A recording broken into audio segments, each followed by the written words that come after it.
Welcome to MCC Made, the official podcast of Metropolitan Community College. Giving you a backstage pass to all things MCC with your hosts, Emma Frazier and Katherine Riggs. I have a beef. Not with you. Not with you.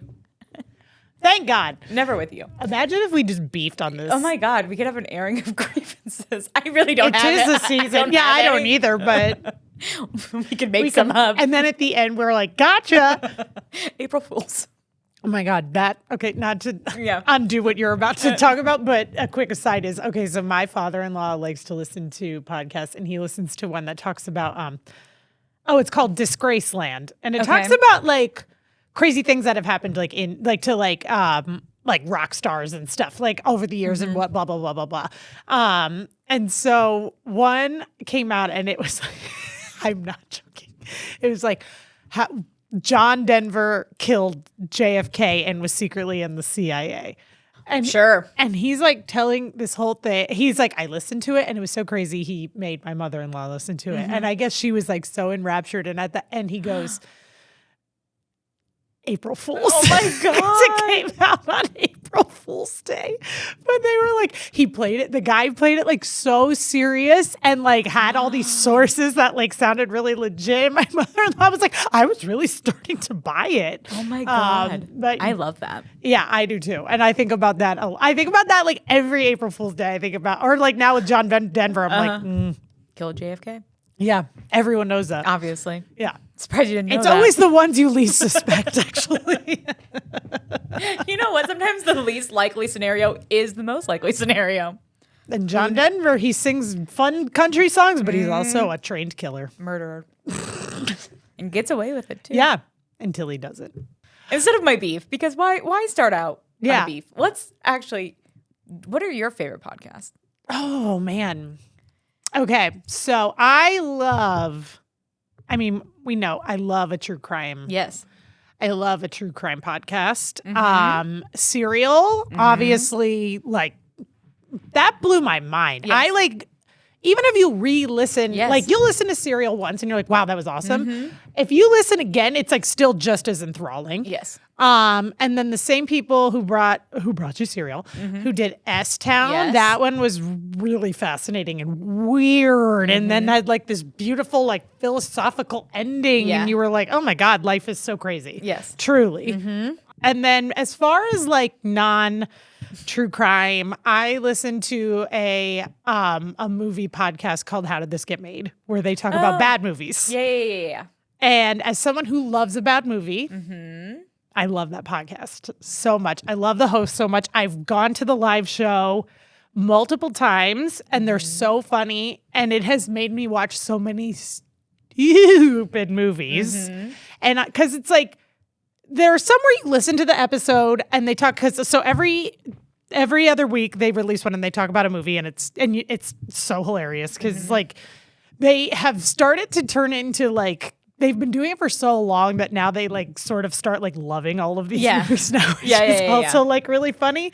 But some of them are like movies you've straight up never heard of, are clearly like low budget, like whatever. And then some of them are like giant movies that they're like, no, like, This is bad. but remember that movie was bad. Like they talk about Jingle All the Way. Oh my God. And you're like, yeah, that movie was bad. Yeah. But as a kid, I thought that movie was awesome, but that movie is very bad. Or they talk about, I'm thinking of all the Christmas ones because 'tis the season, I guess, right now. But they talk about Jack Frost, where Michael Keaton becomes a snowman. I'm familiar. We could have a whole aside about that movie, but yeah, that movie is bad. Yeah.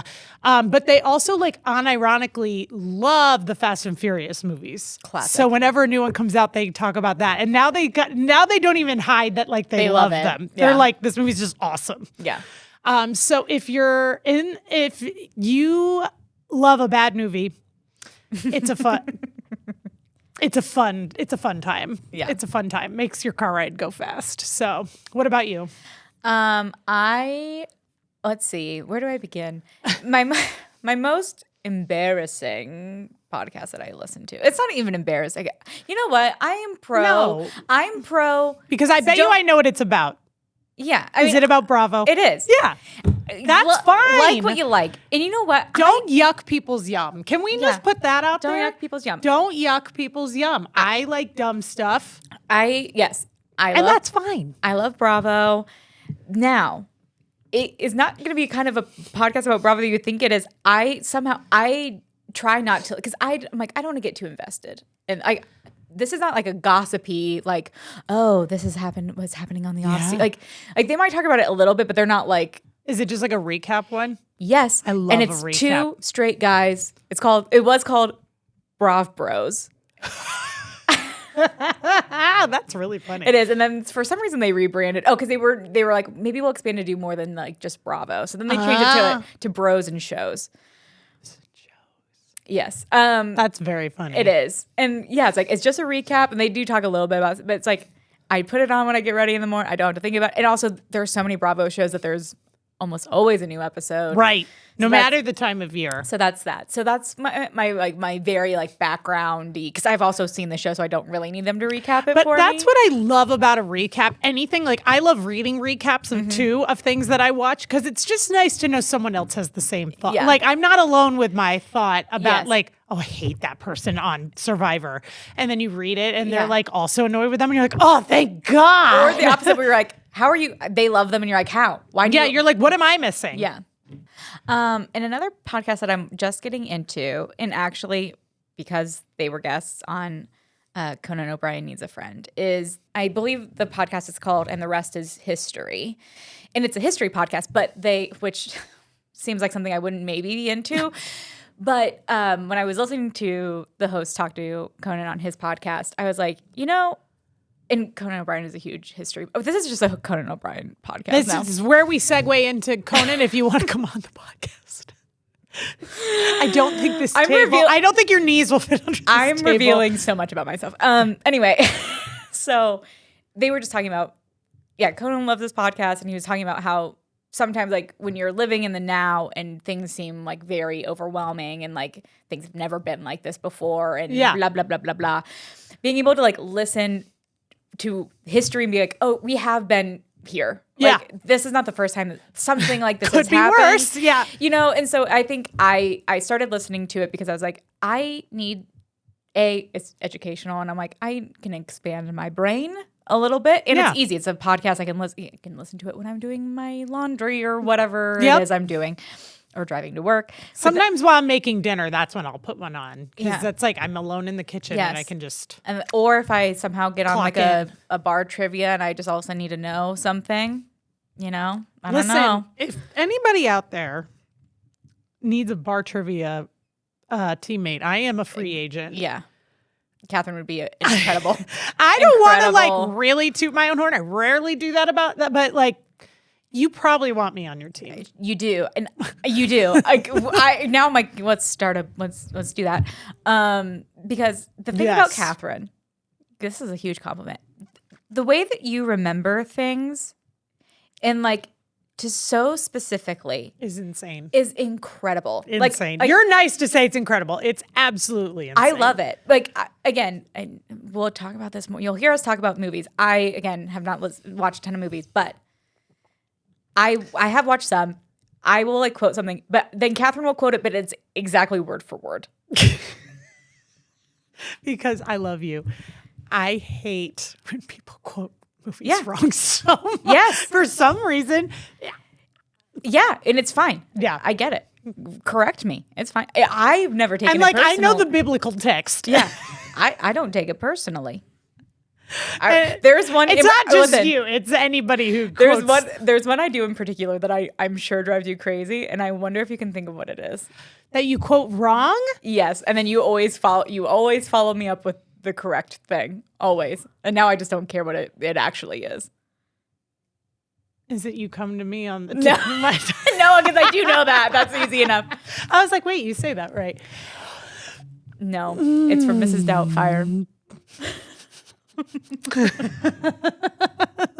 Oh my God. Gotta go to the newspaper's office. Oh my God. Yes. No, you're right. Okay. Okay, here's the thing. That's not even like a quotable line from that movie. I have just made it something that we all say now. Except I never say it correctly. No, you don't. And every time I say it. And neither does Brian, who we used to share an office with. I still share an office with Brian. We still say it. But shout out to Brian Ayers, who will hear this and know exactly what we're talking about. But this is so embarrassing into my mind. But there is a scene in Mrs. Doubtfire. Again, not a major scene from this movie. It's not. At all. Nobody's quoting this. But she comes to pick up the kids. It's after they've separated. She comes to pick up the kids from his apartment. It's before he's become Mrs. Doubtfire, I think. And she's like early coming to get them, blah, blah, blah, blah, blah. And she's like, so she's early coming to get them. It is pitch black outside. Right. So it's got to be, I don't know, at least 6 o'clock. Right. Ish. Right. Depending on what time of year it is. And they like kind of get into an argument. She goes, I can picture her sweat. Daniel, I don't have time for this. She's like, I've got to go to the bank and the market. I have to drop something off at the newspaper's office. Why didn't you do all that and then come back and get your kids? Is my thought to really wrap that up. But now whenever anybody has more than one errand to run, my mom and I do this too. Can I just say we go like, I have to go to the bank and the market. I have to drop something off at the newspaper's office.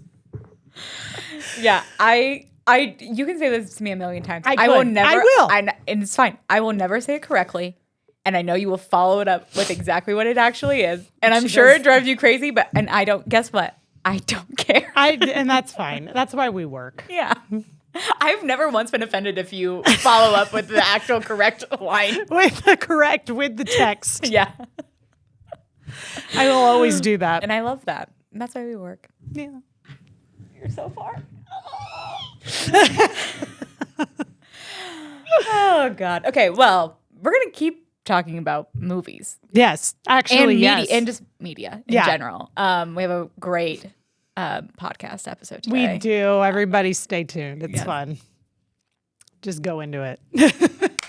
Today on our podcast, we have Chad Jorgensen, who's the Associate Dean of English and Humanities. So welcome, Chad. Thank you. Thanks for having me.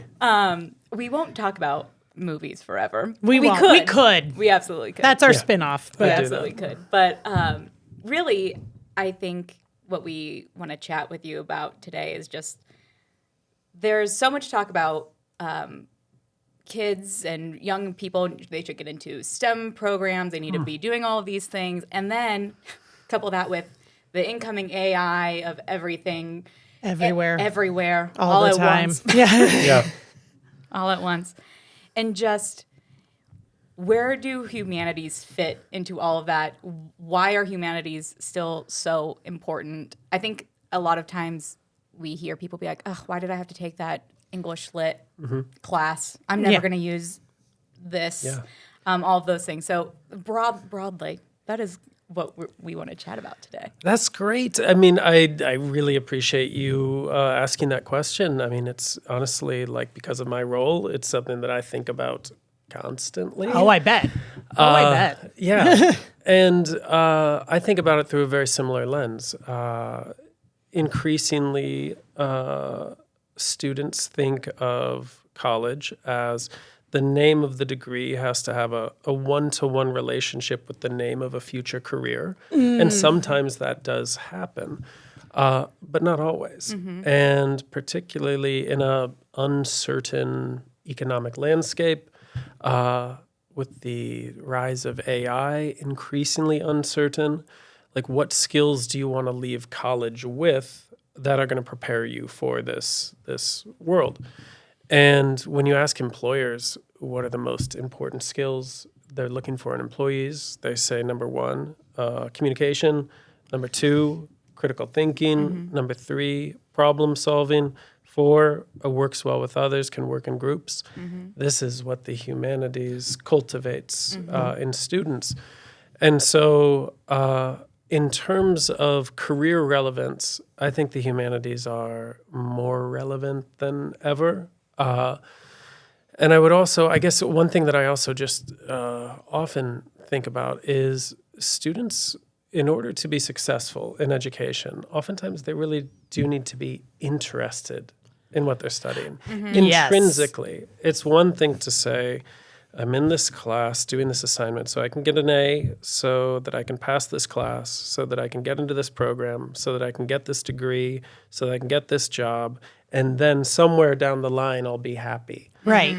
Versus being in a class and being intrinsically interested.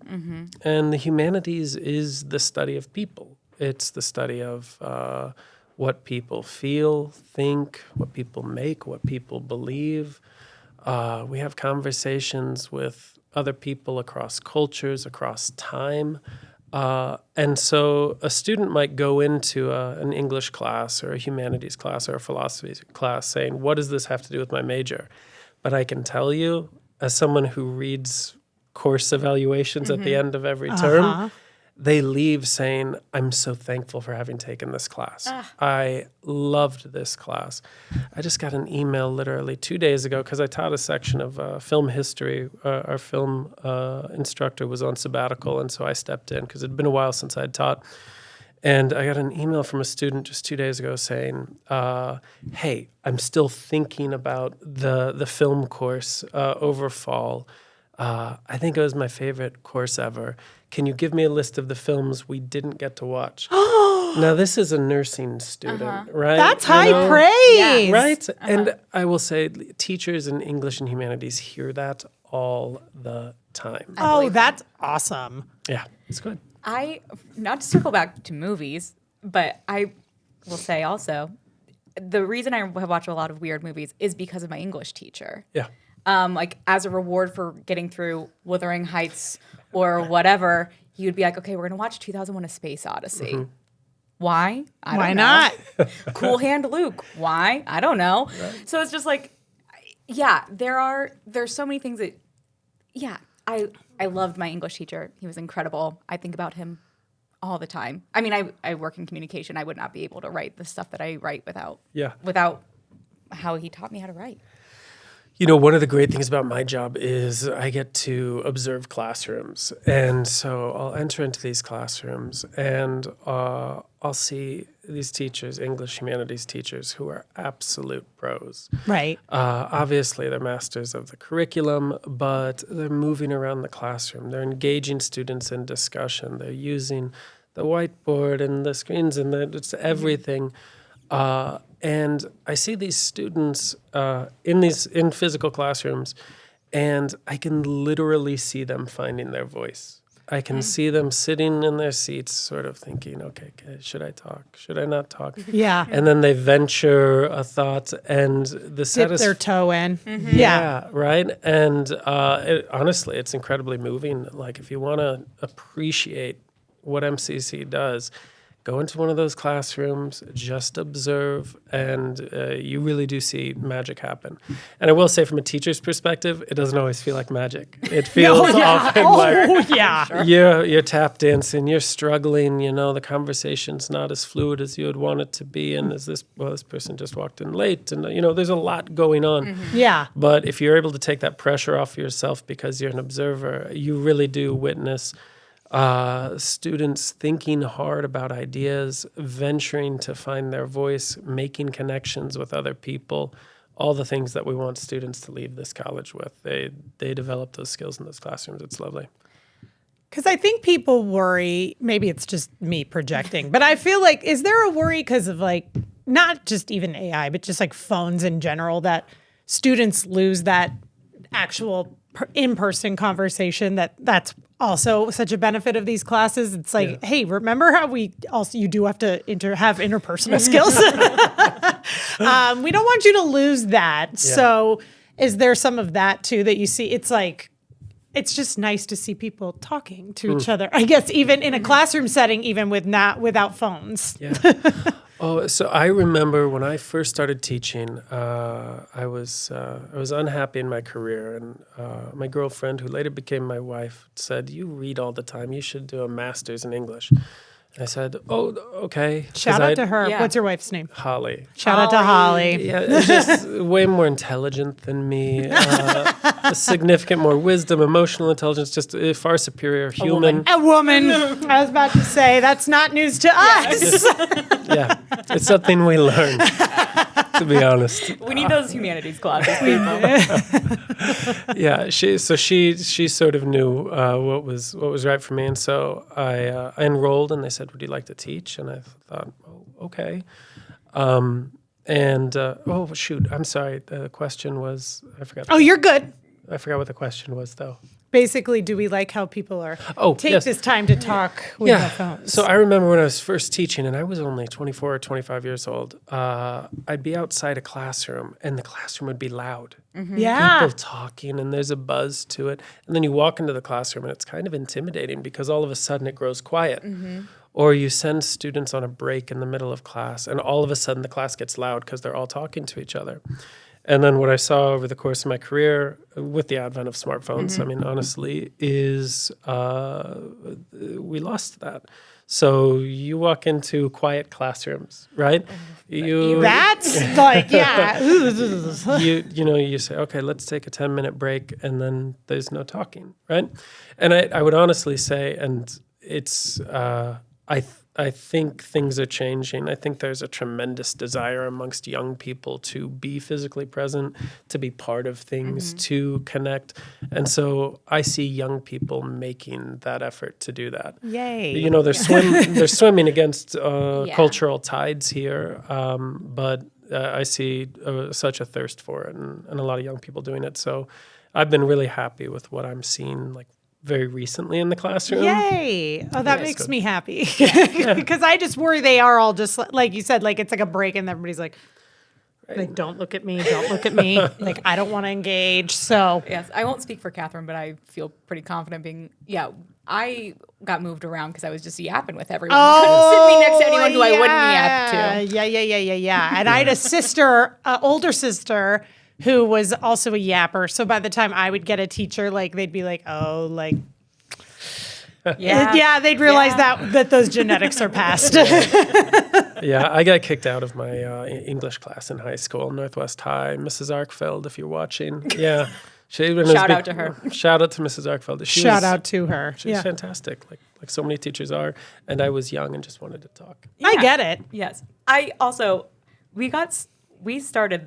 We went right into movies, and we went hot. We came in hot, and I never asked for your background. How did you get here? Yeah. Chad? Yes. Tell us everything. What's your previous life? Oh gosh, Omaha, born and raised, Sunny Slope Elementary, Lothrop Elementary, right down the street, Northwest High School. My entire youth was taken up with sports. I was a catcher on a baseball team, and it was very cool. Yeah, Sort of cool. It was my whole life, but I had a family, parents who took education and reading seriously. A sister who was like a wonderful student.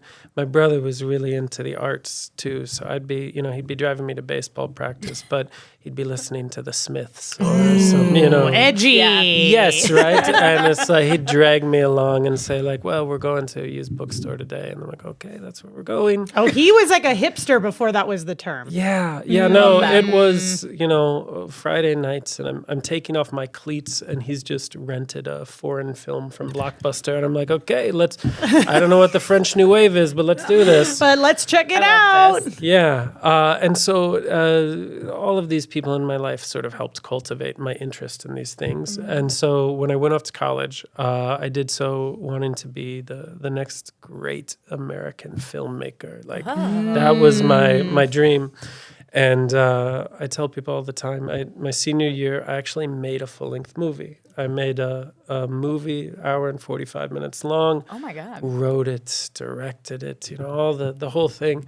And it's like the most embarrassing document of a 21-year-old consciousness you can imagine. Yeah. Dripping with confidence, I'm sure, at the time. Right. This is going to be big. Everybody watch out. I mean, Steven, I'm coming for you.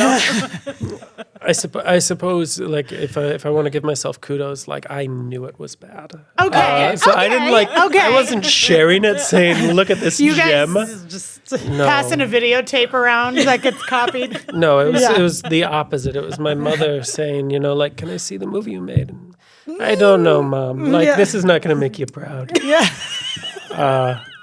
And so- What was it about? I mean, the level of pretension involved was just, it was about a young man, not unlike myself, right? Who, always getting into trouble and all this stuff, but, secretly it was quite smart, had an artistic passion. I once described it to someone and they said, Good Will Hunting. And That's what I literally was just going to say. I said, okay. Yes. Yes, but not You're with, like, yeah, Ben Affleck and Matt Damon ripped mine. I mean, it was simultaneous, and theirs was math, and mine was arts. Okay. Okay. Do you still have a copy? Be honest. Yes, I do. Okay. And it's in my, It's under lock and key. it's in the attic, which is not insulated, no heat and air conditioning. So I'm hoping that it's degraded over time. Oh, I hope not. I I want your kids to watch it. Is really what I want. I'm picturing I like also want to watch it. I'm picturing like in Christmas Vacation when he's caught in the attic and watching like the Yeah. home movies. That's going to be you one day being like, well, I guess I'll put this on. I mean, it really makes me shudder just to think. What was it called? It was called, it's pretentious, Answer Slowly. That's what it was called. Oh my gosh. That adds so much to it. I'm revealing way too much. No, I love so it. happy. We love it. I also, something that I've talked for sure to my husband about, but maybe Katherine and I have talked about it too, is It's likely. it's very likely, but this kind of leads into it. Is like, yeah, you put yourself out there in this film. I also feel like kids, young adults these days have a really hard time like putting themselves, because their whole lives have been confined to like this screen, and everyone is watching every move that they make. Yeah.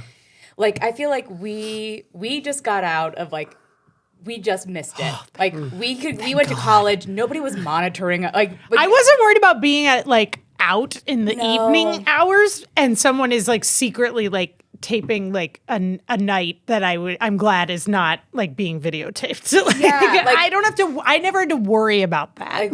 like we could just like express ourselves with abandon, and maybe we will share embarrassing photos of ourselves Yeah. on social media and whatever. But like there is like that kind of freedom that I think maybe some young people are missing, of like, it's okay to embarrass yourself a little bit. Here. People need to be humbled again. I will say that. It's okay. Like, guess what? Everyone's a little embarrassing. Yeah. Turns out everyone has done something embarrassing. That's such a good point. I don't think about it often, but you're absolutely right. I mean, the level of freedom that we had in our youths, children, teenagers today don't. I see it with my own kiddos too. You know, I have a senior in high school, a seventh grader in middle school, a fifth grader in grade school. The world feels like it has much more pressure today than it did to me when I was younger. And so as a parent, you have a couple of choices. One is to really prepare them for the rigors of the adult world. This is going to be hard.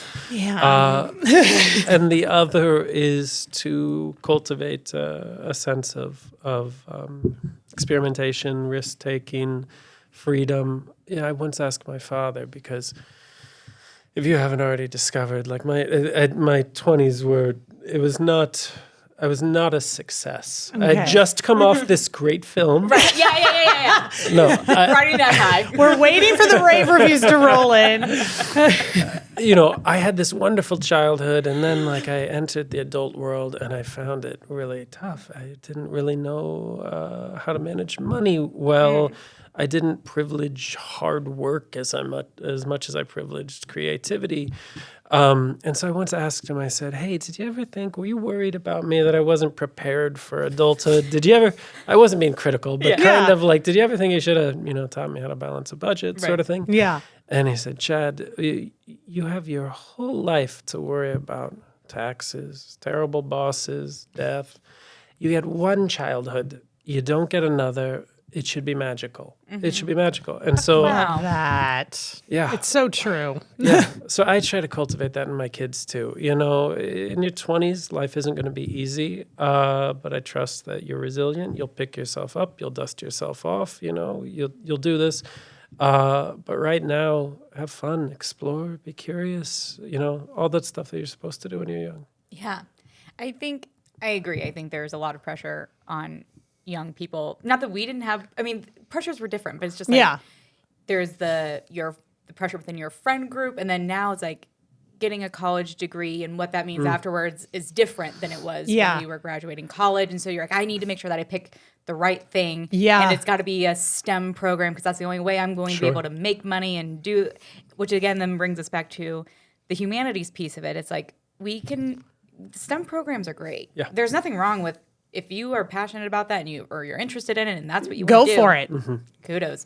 But also it's like you start to live in a society where then you're like, okay, well, but more things matter than like the computer and or like this coding and what it's like there's a whole world and like if you're not studying humanities, if you're not doing these things, it's like you do become even more insulated, I think, than you already are. I mean, we all are on our phones. It's like you become even more insulated because you're like, this is the only thing that matters. Yeah. It's like, oh, I have not read that book about this crying in H Mart. I've never thought about that person's life experience before because I haven't had to because I stay in my lane. I do what I do. Yeah.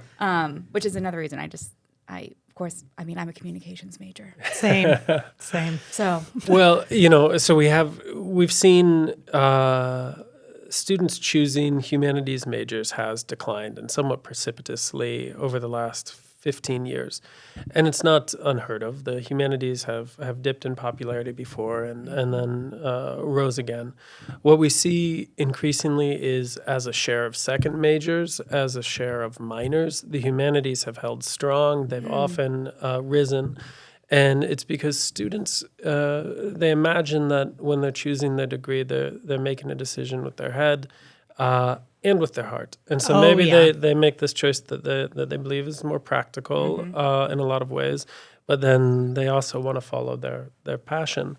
And I think that's lovely in a lot of ways. Like we should be curious about all disciplines. I'm not... math isn't my number one subject, but that's why we were communications majors. But what I tell you, I used to sit across from Emily Van Hook, a math instructor at this college, and I'd hear her working just day after day with students one-on-one, right? Amazing math teacher. And I thought, God, I'd love to be curious about math, get into a classroom and learn these skills. Another math instructor, Rachel Neurath, like I'd sometimes pass her in the hall and she'd be getting ready for like lightsaber day in her math classroom. Sure. Big Star Wars fan. Oh, right? yeah. Making it fun. Like classes across the college, whether it's math, whether it's welding, whether it's an IT class, whether it's humanities class, we should all be curious about these things. Yes. Right? And we should all be supporting an attitude of curiosity at the college. But yeah, those humanities majors, I do think that we will see more students being purposeful in choosing humanities as a degree outcome. The first articles I was reading as Chat GPT was really first unleashed on our consciousness here was It sounds so scary. the first articles were saying things like, in the age of AI, major in what makes you human. Or yes. What's going to be the most important skills in the age of AI? Human skills. And so these changes are so fresh to us, but next year, 5 years from now, 10 years from now, I see the humanities thriving. And I think one of the reasons that it's a wonderful thing for colleges to invest in is we already have amazing faculty. And we do. And we don't need expensive technology, right? What we need to do is allow these amazing teachers to get into a classroom and do their amazing work. And if you do that, then wonderful things happen. Forgive me, I'm pontificating, but wonderful things happen in terms of those general education competencies. So we want students to have communication skills, critical thinking skills, quantitative numeracy, social cultural awareness, professionalism. These are our general education competencies. But there are scholars who talk about the hidden curriculum that colleges have always taught. And the hidden curriculum is things like attention, discipline, empathy, right? Awareness of others. And so in classrooms, in humanities classrooms, that hidden curriculum is cultivated in ways that benefits our students, benefits workplaces, benefits, honestly, our society. Because I was okay. Wait, say those again. Well, you've got personal development. Yeah. You've got career development. Okay. You've got like civic, social development as Okay. well. I mean, those are the three ways that I think of it. And then so you said attention, discipline, empathy. Was there a fourth one? I could just list a million virtues. But they're all things that an AI bot literally cannot have. But then they have they can't read emotion on someone or and to put this in a term, they can't pick up on vibes. For the youth out there. Yeah. For the youth out there and me who's always worried about the vibes. They can't. That's something they can't do, but is so valuable in a workplace. Yeah.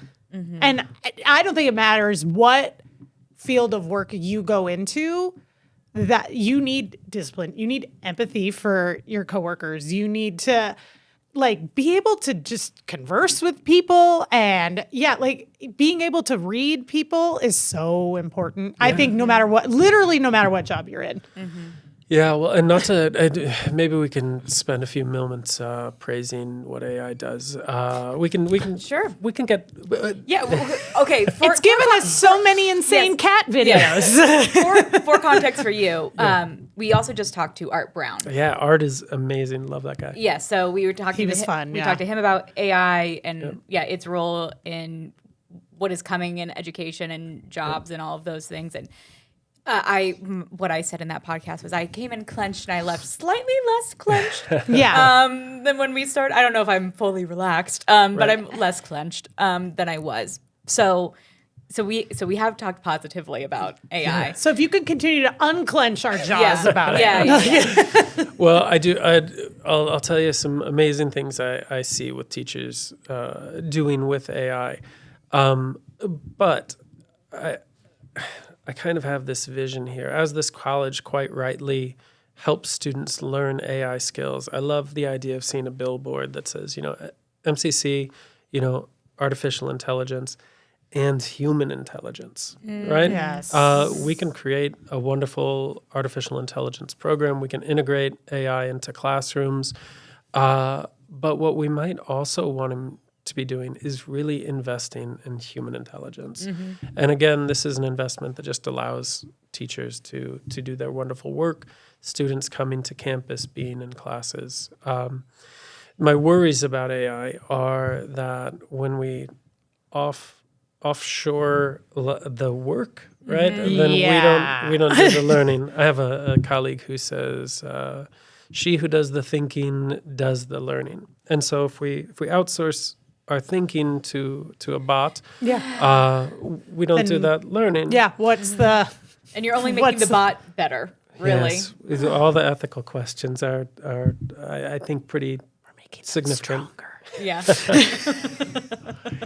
There's a famous quote from E.M. Forster where he says, "How do I know what I know until I see what I say?" And what he means by this, I think, is that in order for us to understand ourselves, we have to develop our voice. Our lives are so busy. We're listening to podcasts as we drive into work.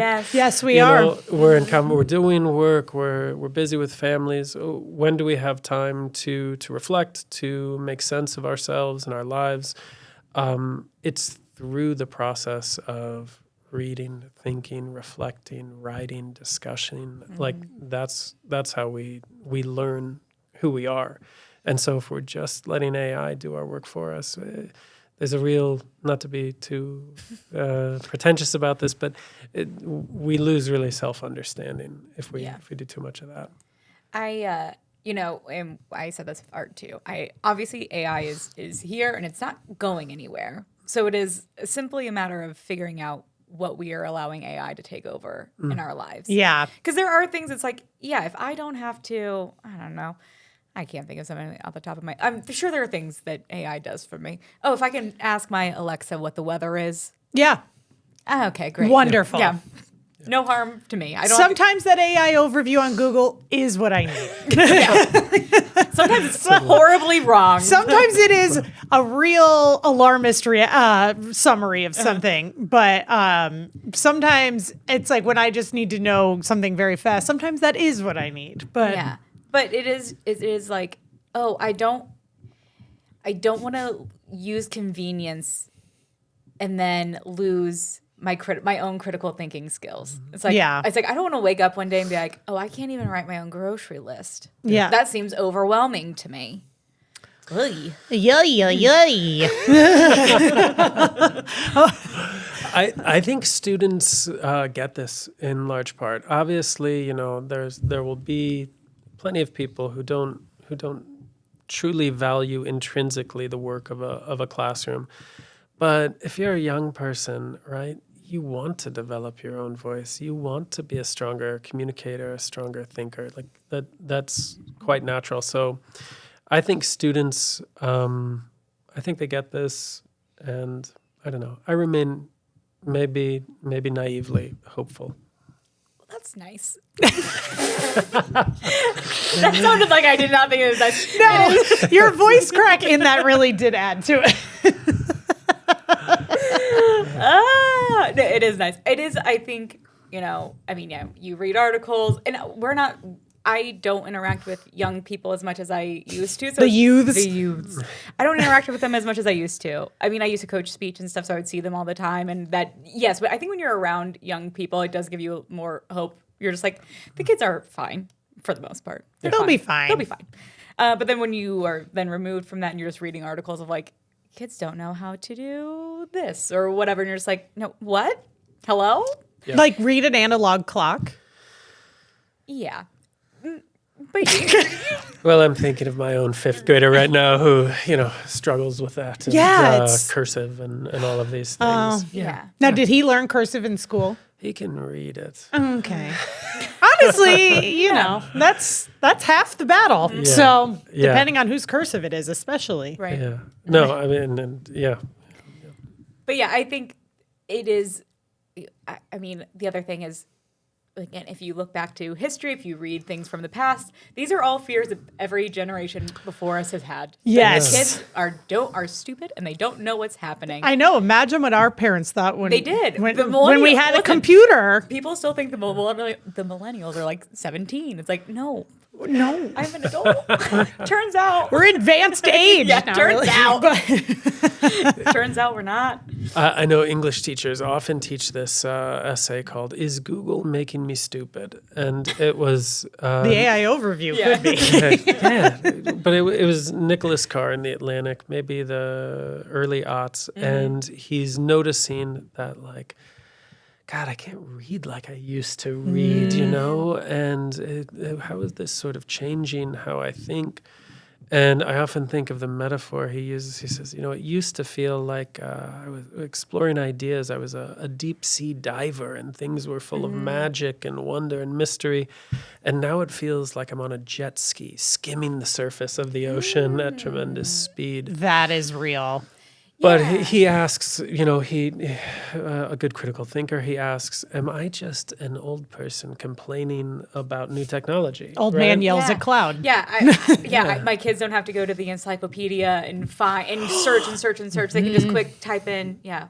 do dolphins talk to each other? Do they? They do. And there's 100 videos. Some might be AI of them Yeah. talking to each other. Yeah. Yeah, so I think the question is like, one, how much of this is older adults wringing our hands about new technology, and how much of it is genuine like sea change in how we live and think and feel. I think often, boy, I've had too much coffee this morning. No, Forgive you're me for good. pontificating. No, No. you're great. We love it. I used to teach this essay, and it was about the phenomenon of declining baselines. And that phenomenon is things decline, but over a long enough period of time that people are unaware that they have declined. This is a Nebraska author. So he says, how many of you, as you walked from your cars into your workplace, like stopped and said, oh my God, where did all the bison go? Where did all the birds go? Like, none of us did. No. But 150 years ago, Worry on this about land, someone who did do that today. You know, I'd be more scared if there was a bison just walking by. That's really accurate. Yeah. But what are those declining baselines that we are unaware of, that future generations might be unaware of?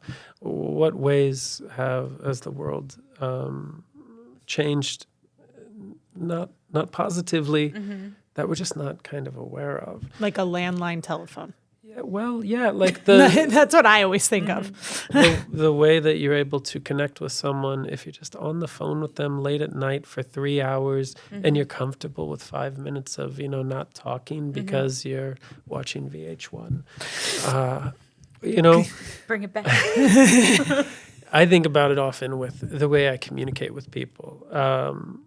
So, the fact that I'm constantly in touch with people means that I feel connected to them. Right. I'll send my mother a text and say, did you see the Husker volleyball win, and I'll send my father a text and I'll say, oh, check out this article in the Times.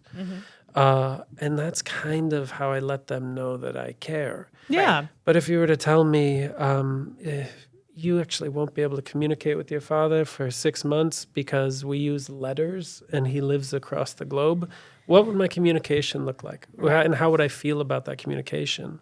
I'd probably begin by saying, like, dear Dad. I'd probably express things that were like genuine hopes and fears and values, as opposed to, did you see the game? Yeah. I was about to say it'd be bigger, like bigger ideology almost things instead of just like, hey, did you catch this last night? Like, So I'm not going to fill my letter with small talk things. I'm going to, yeah.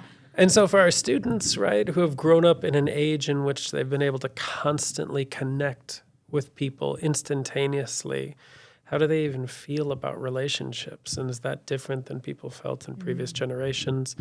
I feel like I've gone off the rails here. I don't know where we begin. You're not even but off the rails. No, here, maybe I'll start, because then as we're talking about this, this is what humanities does. Now I'm like really thinking. I'm like, okay, is Google making us dumb? And then I'm like, you know what? I'm sure that 40 years ago, and we're going with dolphins talking. Like, do dolphins talk? And you could sit at a bar, sit at your kitchen table, and 4 of you could talk about it and be like, I don't know, do you think they talk? And you're like, I guess we'll never know. Yeah. I guess we'll never know. Yeah. Yeah. Or I'm going to wait until I can find some expert is going to come on the nightly news and be like, guess what? Dolphins do talk. Be like, oh my God, he knows. Yeah. She knows. She knows. Let's be real. That the dolphins talk. Right. Now, again, I can Google it immediately, which then leads to, again, the critical thinking aspect of humanities of not everybody knows everything. But if you say it with enough authority on Confidence. the internet, they do. So I could go on and be like, dolphins don't talk to each other. Everybody is really You stupid. fool. Yeah. Yeah. They're just making these noises, which I won't do. I won't do. But they're just making these noises at each other. Like, they're not like really talking. And if I say it with enough authority, somebody is going to believe me. And because I'm loud and on the internet, I'm not loud and on the internet, but because I'm loud and on the internet, it's true. And then all of a sudden I have a following of people. Yeah. They're just like, well, Emma said it. And it's true. And I trust her with my life. And that's why the earth is flat. Don't. I mean, is it? And this is where Emma hard launches her belief in. I'm a communications major, people. I don't know. Well, I think oftentimes when we say, oh, we teach critical thinking, like, what does that actually look like to people? And in many ways, it's just as technical a skill as learning to bake, learning to weld, right? It involves concrete skills, understanding fallacies, being able to weigh evidence, being able to evaluate evidence for potential bias. These are like concrete skills that are taught. They're taught in philosophy classrooms. They're taught in English classrooms. Taught in humanities classrooms. And does anyone look around at our world and say we need less of that? No. No. Yeah, of course. No, because I'm thinking about and relating this to AI is like people believing like AI generated videos, and it's like people who I'm like, you would get mad at me for like don't talk to strangers on the internet, or like don't believe everything you read and you see, and then they're like, can you believe that? I'm trying to think of something. I used this example in the last one with art, but those videos, those AI videos of elderly women picking up boulders, they happen to be standing on glass bridges. Why not? And they just throw one and the bridge breaks and everyone falls. And people are like, oh my God, can you believe this happened? I'm like, I can't because it didn't. first of all, that woman has 6 fingers. Yeah. So let's start there. Yeah. It's like, well, don't you think this would be everywhere on any news outlet, not just on your Facebook feed? Yeah. From an account called like I Heart Pandas. Strong grandmas. Yeah, Strong Grandmas. Is that real? Not probably. So, And if not, we call it.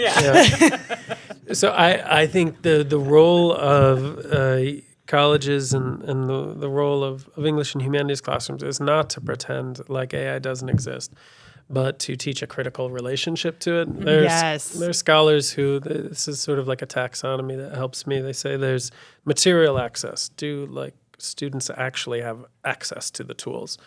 And like today, students have access to more technology than they have ever had. Then there's functional access. Do they know how to use it? Do they know how to use these tools? And we have classes that help them use it. But critical access would be, and do they know how to use it in ways that actually improve their goals? And do they know how to critique it in ways that help fight against the ways in which it might harm their flourishing, you know? And so if we're able to, say we're not anti-AI, but what we do is we think about it, we interrogate it. We look at questions related to human agency, human values, ethical concerns, equity. We look at all of those things and we really ask hard questions about it. And if colleges aren't having those conversations, and K through 12 partners, if we're not having those conversations with young people, then that's where we're not doing the type of educating that we need to be doing today. Yeah. So I see so many faculty doing amazing work with that. There's a colleague here, Helen Fountain, who talks about using AI as a tool for access. So she'll say, and she teaches on this campus, and she'll say, I have students, who Shakespeare's 29th sonnet is incomprehensible to them. It's very hard for them to engage with it. And I'll say, take this sonnet and ask Gemini to put it in the language of your favorite musician, Kendrick Lamar, Taylor Swift, right? Oh, and I want to know what Kendrick says about all that. Well, you get something super interesting. I right? bet actually. Yeah. And then we have that moment where a student is reflecting upon the fact that, like, what Shakespeare was saying about self-pity, finding love, it's actually something that, like, Kendrick Lamar also would think about here today in 2025. And this is the way he would express it. And so much work is done in terms of understanding the permanence of human values, human questioning, as well as understanding like the beauty of the diversity of voices. If everybody's talking like ChatGPT script, the world flattens in a way that is deeply boring and uninteresting and problematic. So students leaving that exercise with Professor Fountain are saying to themselves like, oh my gosh, like Shakespeare is actually profound and interesting. He's one of us. Kind of turns out, right? There's a reason we're still teaching him all these years later. So I love an exercise like that because we're not pretending that AI doesn't exist. We're bringing it into the classroom, but we're using it to help human values flourish through like access to humanist ideas. That's wonderful work, Yeah, what we should bring back is movies that are Shakespeare. Like but like they don't know that they're Shakespeare, or the audience doesn't know that they're Shakespeare. Like 10 Things I Hate About You is Taming of the Shrew. Yeah. One of my That's right. favorite movies. Yeah. I mean, it's like now I guess AI can, you can have Kendrick Lamar just do it. But yeah, bring it back. Bring it back. Because it is. I mean, yeah, Shakespeare is still relevant, but it's written in a way that is not accessible to a lot of people. But yeah, when you can reframe it in a way that's like, oh, well, that makes sense. Yeah. Yeah. Oh, yeah. Yeah. Turns out Turns out I love Shakespeare. Yeah. Turns out I needed Heath Ledger to get a band coming down the Oh my God, don't talk to me about that. Bleachers. That's all I needed. You know, if you want to invite me back to talk about rom-coms, I would love that. Are you joking? No, yeah, I should. Yeah, no, I have rom-com night with my Stop. middle child, and oh gosh, this isn't being recorded, is it? Yes. No. We have Yes. we have rom-com sweaters, so Oh my God. We will also get rom-com sweaters. I if that's what will it get a takes. rom-com sweater. you can picture Billy Crystal and Harry Met Sally. That's I my just favorite. wa- I'm I not just watched that. for the first time. No, well, I watched it for the first time a couple years ago. It's my favorite But I movie. just watched it And again. I'm not joking. That is my favorite movie. I Yeah? love I mean, it's that amazing. movie. Yeah. I love that movie so much. Yeah, well, you know, Lindy Jorgensen and I, 7th grade, you know, we'll put on those rom-com sweaters. We'll put on some popcorn, and it was just wonderful. Wonderful. I'm here for it. What's your favorite rom-com then? Oh gosh, that's a good one. That's a good It's one. the best one. It's really good. There's no topping it. It's really good. Yeah, I'd probably vote for that. I Yeah. cry at the end every time when he does Yeah. the speech, and it's when you get the little crinkle on your forehead when you're looking at me like I'm nuts, and I'm like, me too. I have this very smart, very intellectual friend who, when we first met and he found out I taught film, he said, "What's your favorite film of all time?" And I thought, oh, he's going to want me to say, The Godfather. oh, this Italian neo-realist classic that I Yeah. can't stop watching, you know? And I thought, I mean, honestly, like I could watch Father of the Bride like 7 million times. And I remember saying, Yep. Father of the Bride. And I remember seeing the disappointment in his face. Like the true drop. Like, Yeah. Not good enough. Yeah. oh, But I mean, no. honestly, if it's Friday night, am I going to put on the Bicycle Thief? And like, No. no, it's going to be When Harry Met Sally. And yeah. You got mail.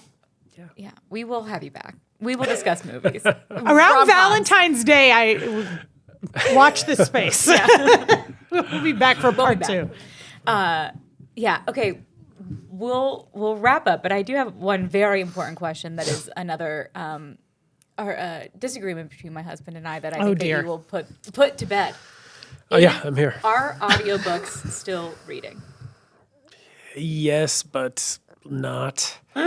Yes, they are. And they're wonderful. Do you? I love audiobooks. Yes. But I will read. I will do both. But if I'm like, I can put on an audiobook, I can clean my house, I can bake cookies, I can do whatever, but I'm still, but my husband's like, That's my sister. That's She not- loves an audiobook. he's like, that's not reading. I go, I'm still absorbing. I'm like, I hear what you're saying. I hear it, but I'm like, because I'm not reading it, Yeah. and whatever. But I'm like, I'm still absorbing the content. So the humanities person in me wants to say two things can be true. Okay? Yes. I love that. I agree. And I mean, you know what? I do think sitting with like a book, the printed word, and being able to like carve out an afternoon on your couch, maybe there's some window light coming in, right? And you Oh, don't wow. have, This sounds great. Yeah, Right? Okay. love that. Yeah. you don't have your phone with you. That is like a wellness activity. Agreed. Everybody's Yes. into wellness and taking care of themselves, but like intellectually, taking care of yourself often requires us to do things like that. So I'm someone who sometimes will listen to audiobooks in a way that is not like that. It's so I can have the background chatter. I'm walking my dogs and I just need something. So I'm not Yeah. alone with my thoughts. Kind of, right? Yeah. And then other times audiobooks are the best. And I mean, it's, yeah. And when are you going to have time to read Pride and Prejudice, you know?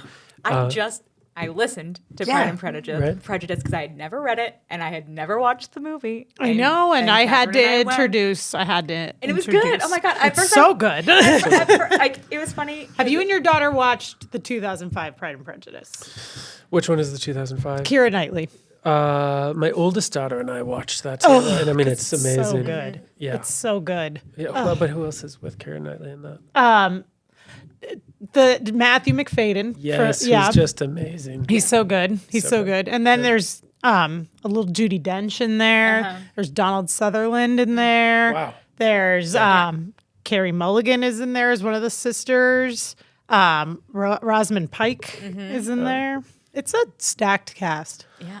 Like classic literature turned into film. Did we see Greta Gerwig's Little Women? Yes. Oh my No, I need to. I have. Last winter, because I was like, I've never read the book. Yeah. I've never read the book, and I had never watched the movie. I go, it's winter. It's vibey. vibey, and I put it on. I was like, wow, I'm like sobbing. I'm Yeah. like, oh my. And again, I've never read the book. I know somebody dies. Spoiler if you have not. No, I know it too, but I couldn't even tell you who Yeah, it was. I So know it would be a surprise to me. So when I'm like sobbing. I'm like, oh my god.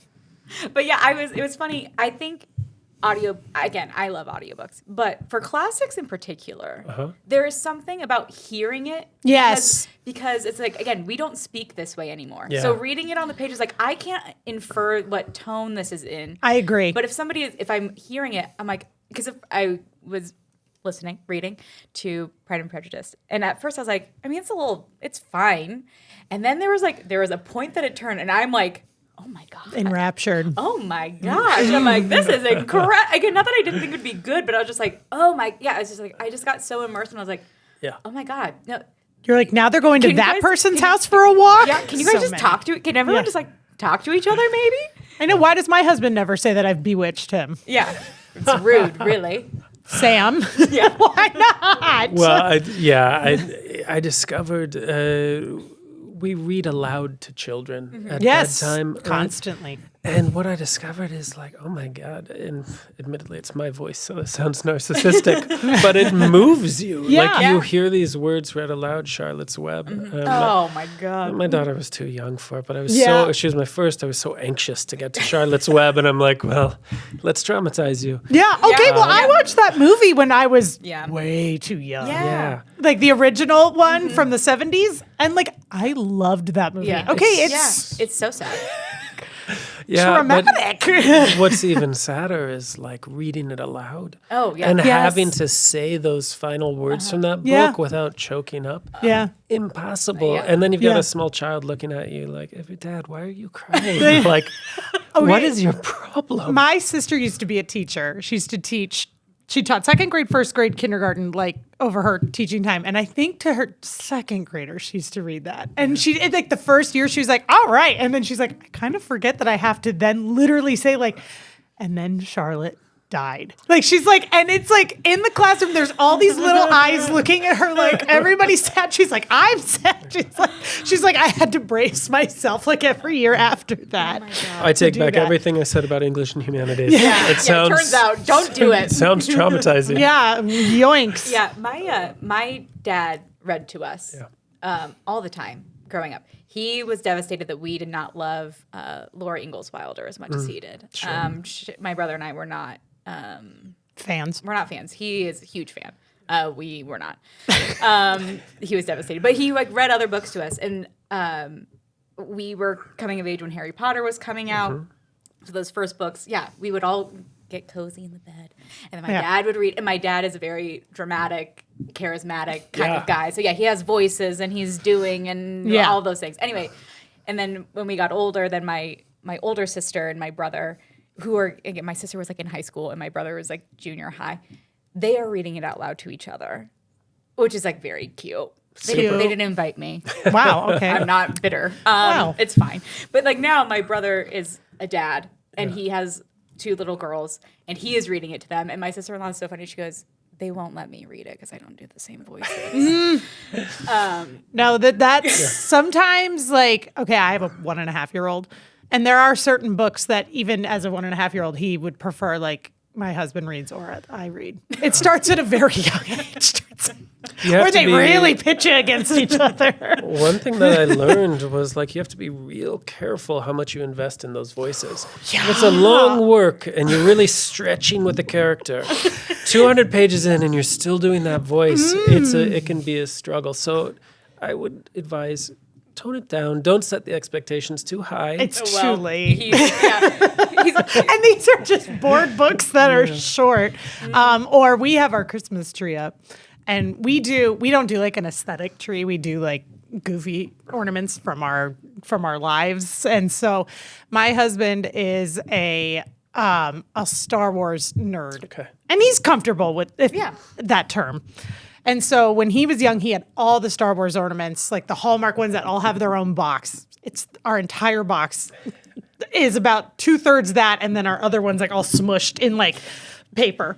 But so we have to rotate who we put on the tree every year because we cannot have an all Star Wars tree. We could, but I'm like we cannot. And so this year we put up Chewbacca, and Chewbacca's like right in the front. It was, we did this while my son was asleep. So then my son wakes up and there's ornaments on the tree. And he's, of course, like looking at all of them and he's like loving it. He points at Chewbacca, and who makes the big mistake of making a Chewbacca noise? Uh-oh. That'd be me. Uh-oh. So now he points at Chewbacca and yells, "Mama!" And then he like points to him. And so then and I'm like, there is so much time until Christmas. This tree is up for so much longer. The moment that I can't wait for in your future is when your child's a little older, still loves the Chewbacca sound, and you're at maybe outside of school, there's other parents around, right? And the child really wants that. Oh. And then you have two choices. One, disappoint your child. Right, embarrassing. Embarrass them. Like Mom decided Or to do embarrass that. yourself. Or do that amongst other adults. I'll fall on that sword. Yeah, good. that's Good parent. something Katherine would actually do. I will do that. And the crazy thing is my husband does a better Chewbacca impression. But I did it first, and apparently mine was, I don't know. Funnier. Yeah, Better. so Brag. I'm going to take that. I'm going to take that and run with it for the next couple weeks. Oh my God. Okay, well, this was incredible. This was a fun time. We absolutely will have you back to talk about rom-coms because I already have an idea, and I'm not going to say it yet. okay, It's going to be a great. surprise. We will somehow relate it back to the humanities. Obviously, We will. this is an educational podcast, Right, first and foremost. Actually, it's educating me on probably all the rom-coms that I haven't seen. We'll get there. We'll get there. But we're so glad that you came, Chad. This was great. Thank you for having me. This was really fun. You both do such wonderful work. And thanks for talking through all these sometimes interesting humanities questions, and then also just conversation. I enjoyed it. Being silly. Yeah. We're a couple of goofy gals. Yeah. And we welcome a goofy guy whenever he wants to come. Yeah, So absolutely. Thanks for having me. thank Thank you. you. MCC Made with Emma Frazier and Katherine Rakes. Produced by Emma Frazier. Production support by Herdat. Got a question for us? Email mccmade@mccneb.edu, and your question may be answered on a future podcast.